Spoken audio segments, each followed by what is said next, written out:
Hello, I'm Will Hedden and these are your morning market headlines from IG on Monday the 5th of November. And caution is very much likely to be the buzzword for the first half of trading this week. We've seen the FTSE open lower by 25 points at 58.45 and most of Europe is trading in a similar vein.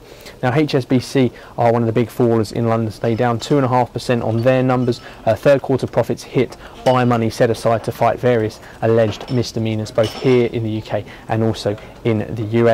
And then on the other side of the coin, leading Europe higher are Ryanair, up 9%, having issued very decent half-year numbers, including 10% improvement in profits.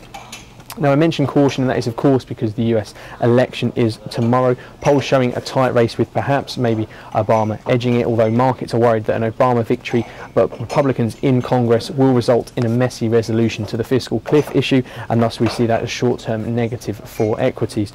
After all, we did see a lot of infighting in a similar vein before on similar issues.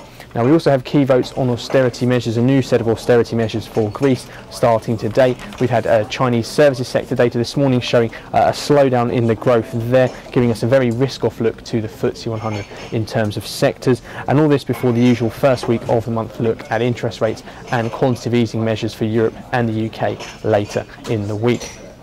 Now US markets will be preoccupied with that election, although we're still keeping an eye on energy prices in the wake of Hurricane Sandy, and also keeping one eye on gold after it plummeted on Friday in what we see as very much a more jobs equals an Obama win equals less QE in the long run kind of play for the markets. And then the opening call for the Dow, one of caution, just like in Europe. We see the Dow down 33 points at 130.60 in early trade. That's it from me. Do check out our Insight platform for more news and analysis.